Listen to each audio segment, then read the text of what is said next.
got a camera and a mic now. Talking about you podcasting. Nah, nigga, you reporting, investigating, telling.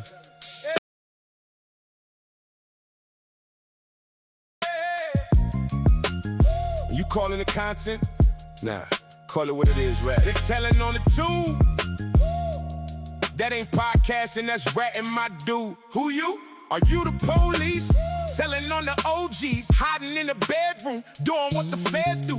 No street cred, but he's speaking on the politics. That ain't journalism, my nigga, you just gossiping. Giving up the info, face all in the camera. Every time you post a nigga, end up in the slammer. YouTube rats, ain't podcasters, they YouTube rats. Splinters, masters, YouTube rats. Info informants, YouTube rats. Hiding and talking, damn, that's nasty work. Living in a hole, snatching cheese, doing nasty work. Talking in the chats, finding facts, that's nasty work. YouTube infested with rats, doing nasty work. Yeah, all in the captions. Ratting, online, surfing, looking for the action. Posting evidence in the Discord, chatting. Mentioning names on the Reddit like Adam. Nasty work. All of these new age detectives getting views, replaced being respected. Nasty work. The internet is infested, hide behind screens like they protected. YouTube rats, they ain't podcasters, they YouTube rats. Splinters, masters, YouTube rats. Info informants, YouTube rats. Hiding and talking, damn, that's nasty work. Living in a hole, snatching cheese, doing nasty work. Talking in the chats, finding facts, that's nasty work. YouTube infested with rats, doing nasty work.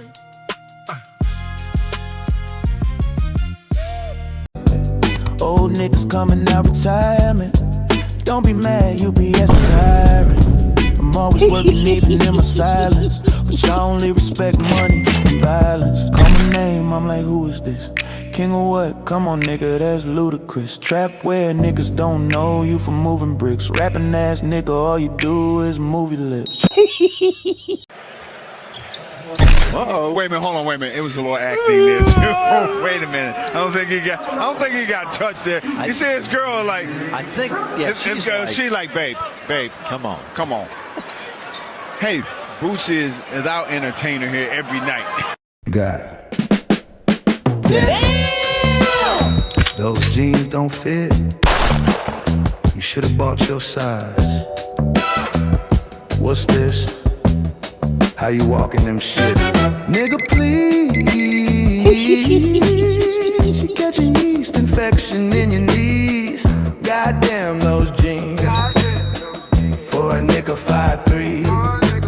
Nigga, you're 6'2". Get some jeans that fit you. Nigga, that ain't right. That ain't right. Man, we're not about to rewrite the rules of rap and hip-hop just to make this sound cute. The rule has always been simple. If you can't take the heat, stay out the kitchen.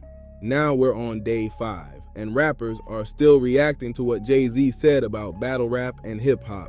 Even if Jay was trying to speak from both sides, that message did not land the way he probably thought it would. So far, almost everybody speaking on it is basically saying Jay-Z sounds way off here. Out of all people, you can't pop out in 2026 acting like battle rap suddenly went too far, like this culture wasn't built on pressure, disrespect, and hard bars. 2 of the biggest artists ever stepped into battle rap, and now suddenly there's talk about limits? Jay-Z, you said some wild, disrespectful stuff to Nas when that beef was at its peak. So how is this energy different now? Fans are starting to notice a pattern too. If he was suing Kendrick Lamar for defamation of character directly, the hip-hop game should be in a uproar. He's suing UMG, bro. It's coming from a rap beef, a lawsuit. You think about this shit wrong. You think about a bag, or you think about a rap beef that's imaginary to the people. These are playing on the highest level of entertainment. A lot of the same voices backing Jay-Z right now were also riding with Drake when he was going at Kendrick Lamar. So, of course, now they want to push rules into battle rap. Like this is something new. And right in the middle of that, you got Jim Jones, one of the same guys who was backing Drake heavy during that whole battle, now part of this conversation too. Saying when as it pertains to Kendrick and Drake, how fans really get so invested. So it's like the people that like Kendrick really, really hate Drake, right? So people run to their corners and really be invested in the actual war. Like, oh, you're playing Drake, turn that shit off. And dudes get into... Or even how it surrounds to the people around you or your family or like, you know what I mean, your kids. People be putting wives and kids in raps and put them in different situations.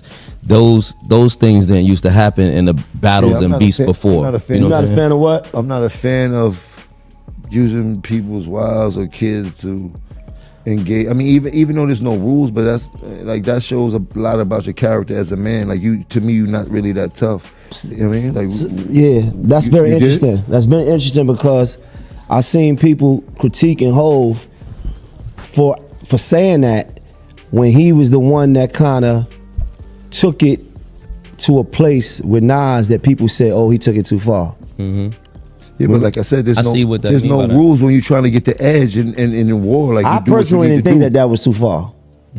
At that time, I didn't think it was that too far. But when you think about when I'm thinking about it now and shit like that, like it's kind of weak. Like you dig, like you including people that really.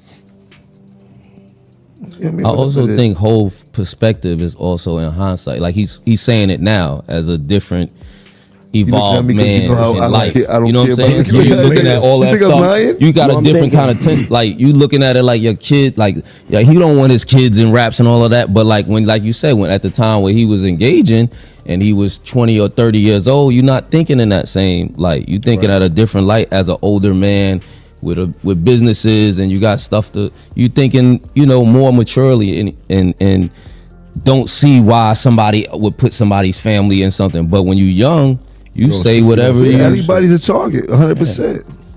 So that's why I think like that perspective is kind of coming from him and where he's at and where he's evolved in life now. But versus even when I was young though, I want to smoke with you. I want to smoke with you. Like I don't got time to think about no elaborate ways to use everybody else to. Like nigga, I want you. I want you. What's up? What we doing? What we talking about? So to bring it back, right? Do you think he's right when you say that, maybe hip hop should kind of diminish the battle? I wouldn't say necessarily. Hip hop is built on competition, so I wouldn't say that answer is necessarily right or that answer is necessarily wrong. You dig? Because I believe that battling is a part of what built this whole hip hop culture. We could go all the way back to the beginning of time. It was always that. Even from breakdancing, it was crews battling. Always competitive. It was always competitive. So if we take that competitive nature out, then what do we have? But the thin line is the fact that things go too far. Smoking on dead ops. Yeah, especially in this era. And they got the platform to advertise it, to make videos about it, to go live and talk about people. That's this era. Who are we to dictate what they're doing in this era when we was talking bad about people that was trying to dictate our era for talking about what we were doing when we were gang banging and doing all this. Is the same thing. So they got to go through what they got to go through. Maybe that's the way the shit is moving now. We're not necessarily directly in that right now. But as the OGs, you still should not want them to have to go through the same things you went saying through. That, we've seen people die. We've seen legends die because of 100% East Coast, West Coast beef or rap lyrics 100%. Going too far. So like that's the difference in what he's saying too, is that battling, if it's staying on wax and we just going at each other and that's one thing. That's battling. That's hip hop. That's rap. But when it goes outside of that, where people are getting styled up, people are smoking on ops, and like it's that's not hip hop really anymore. That's a whole different culture. Let's talk about this from say the person that's talking about it has done a lot of these things that he's telling people that we wish that we not to shouldn't do it 100%. That's why I say he's saying that from an evolved place. Right.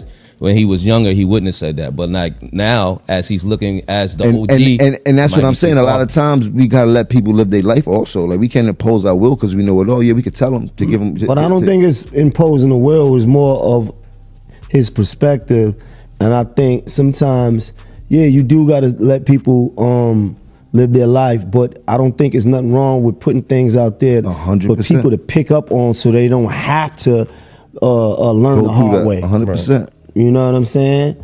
So because we are in an era where we seeing kids dying, at the same time they going back and forth on records and YouTube and social media. We all seeing this. Okay, you know what I mean? We were seeing that when we were young too. But it wasn't really on records though. It wasn't between rappers. That is true. It wasn't a rapper thing. That is true. Right? It wasn't people making records. You know what I'm saying? It was, and it wasn't so visible. Right. So now it's in our faces. Like, you know, our kids could open up social media and see that these two artists been going back and forth with each other for 2 years, and then somebody just got killed. Right? So we watching it in real time as opposed to, you know, the street wars and the drug wars that we was going through. Nobody in Florida knew what we was going through unless they knew us. Now it's on the internet. It's a situation for everybody to see. I believe like as long as just what he giving people advice, there's no wrong in that, and I believe that letting people live, there's no wrong in that either.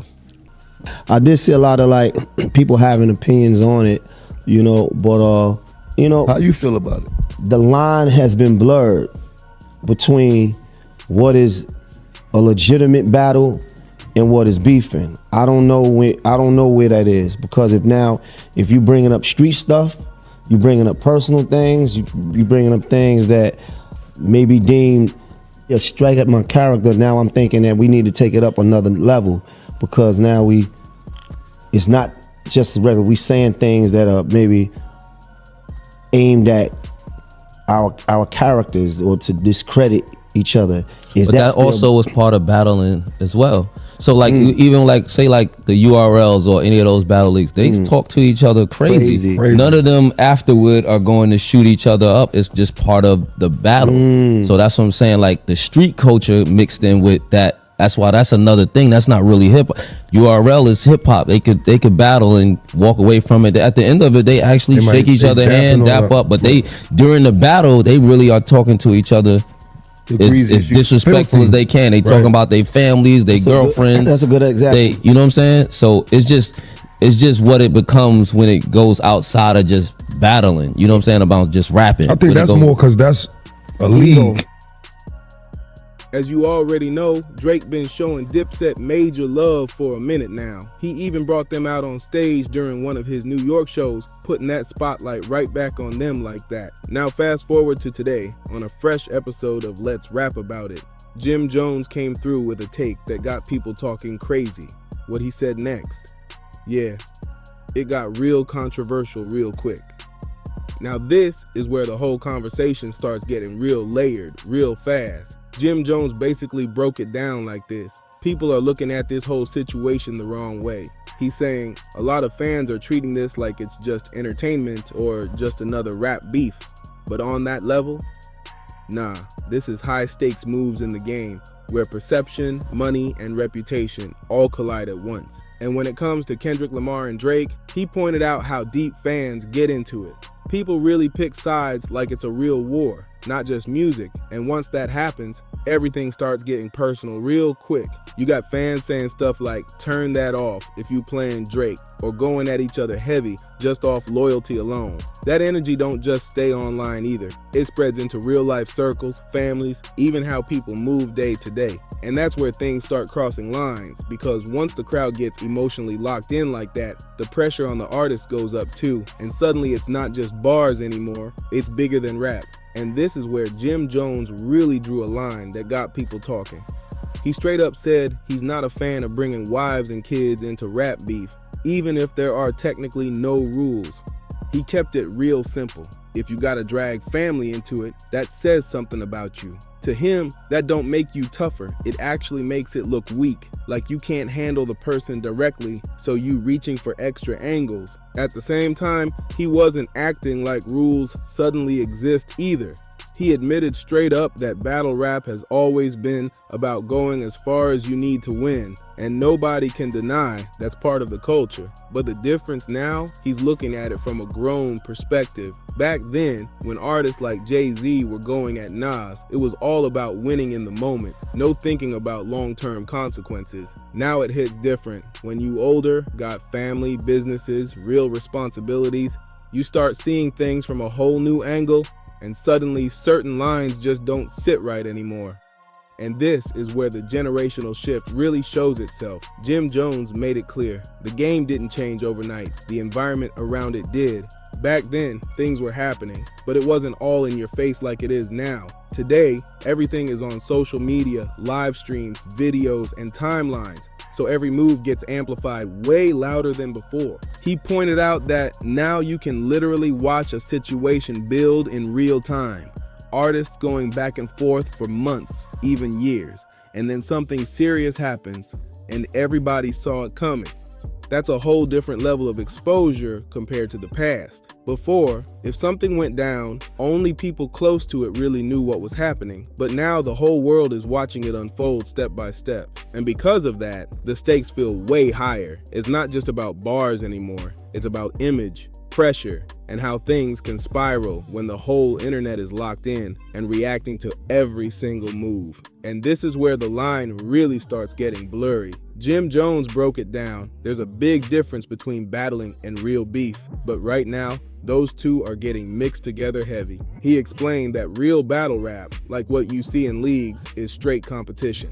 Artists can say the most disrespectful things possible, talk crazy about each other, even mention personal stuff, but at the end of the day, they walk away and it stays on wax. But once street energy gets involved, everything changes fast. Now it's not just lyrics anymore, it turns into real life situations, and that's when things can spiral out of control quick. That's why he pointed out that the culture itself isn't the problem. It's what happens when people take it beyond music, because once it leaves the booth and enters real life, that's no longer just hip-hop. That's something else entirely. So now the real question becomes, where do you draw that line? Because if nobody can separate competition from real conflict, then every battle starts turning into something way bigger than it was ever meant to be. So after all this, it really comes down to one thing. Has hip-hop actually changed, or are people just looking at it different now?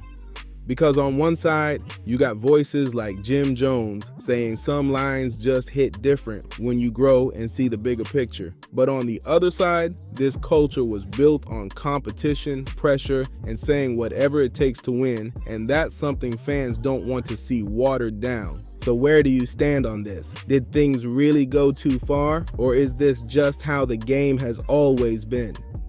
Now, drop your thoughts in the comments, and don't forget to subscribe to Dripzine, like the video, share it, and hit that hype button to support the channel.